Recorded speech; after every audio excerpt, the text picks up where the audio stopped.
दोस्तों, I am Sita. Welcome you to digital info diary YouTube channel. तो दोस्तों, हमने अपने लास्ट वीडियो में देखा था कि हम मेटा डिस्क्रिप्शन को क्या बेस्ट प्रैक्टिसेस होती हैं, किस तरह से उन्हें अच्छी तरह से प्रैक्टिस किया जा सकता है। अगर आपने उस वीडियो को नहीं देखा तो जाएं और जाकर उस वीडियो को चेक करें ताकि आगे की चीज़ें आपको अच्छे से समझ आए। तो चलिए दोस्तों, स्टार्ट करते हैं आज का वीडियो। तो आज का जो टॉपिक है वो है टेक्निकल एसईओ। टेक्निकल एसईओ में क्या क्या सर्विसेज आती हैं, किन किन फैक्टर्स को हमें देखना होता है, किन चीज़ों पर काम करनी होती है। तो जो पहला टॉपिक है दोस्तों वो है टेक्निकल एसईओ में क्या सर्विसेज हम प्रोवाइड करते हैं। तो जो टेक्निकल एसईओ होता है दोस्तों, वो क्रॉलिंग को इंक्लूड करता है, इंडेक्सिंग को इंक्लूड करता है, रेंडरिंग जो होती है वो भी टेक्निकल एसईओ के अंडर ही आती है।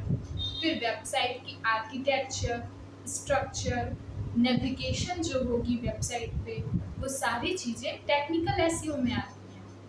अगर हम बात करें कि टेक्निकल एसईओ की इम्पोर्टेंस क्या है, तो दोस्तों विदाउट टेक्निकल एसईओ हम किसी भी वेबसाइट को रैंक नहीं करवा सकते। It's impossible.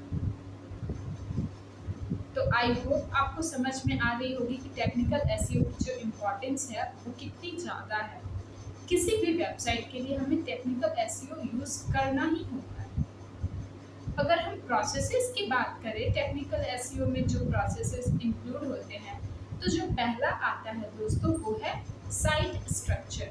साइट स्ट्रक्चर का मतलब है कि हमें जो अपने वेबसाइट पे कंटेंट या फिर जो भी हमें डिज़ाइनिंग करनी है अपने वेबसाइट की, वो बहुत ही ऑर्गेनाइज्ड तरीके से करनी है। जैसे कि मान लीजिए मैं कुछ हेडर्स इंक्लूड करती हूँ, अबाउट, सोर्स एंड ट्रेनिंग, ये कुछ हेडर्स हैं।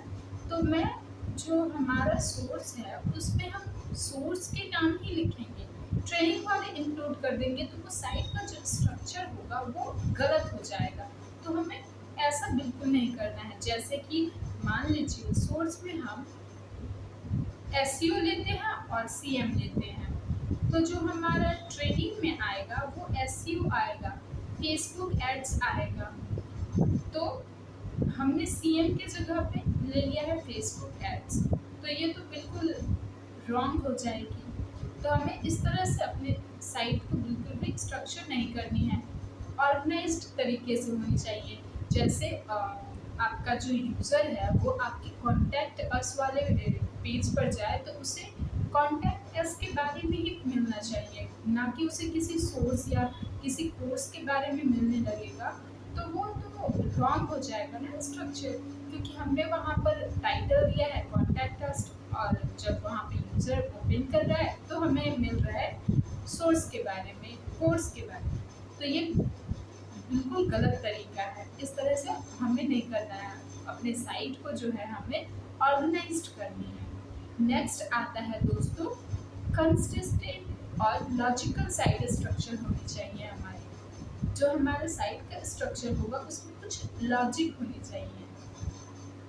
जैसे कि हमारा जो साइट का एड्रेस है, मान लीजिए हमने amazon.com शूज़ डॉट किसी शूज़ के ब्रांड का नाम लिखा, तो ये जो स्ट्रक्चर है ये एक प्रॉपर स्ट्रक्चर है।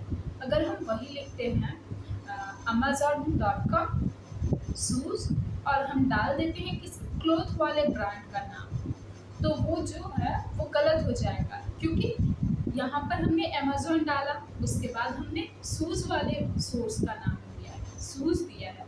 उसके बाद अगर हम शूज़ वाले ब्रांड का नाम देते हैं तो वो एक प्रॉपर ऑर्गेनाइज्ड स्ट्रक्चर होता है।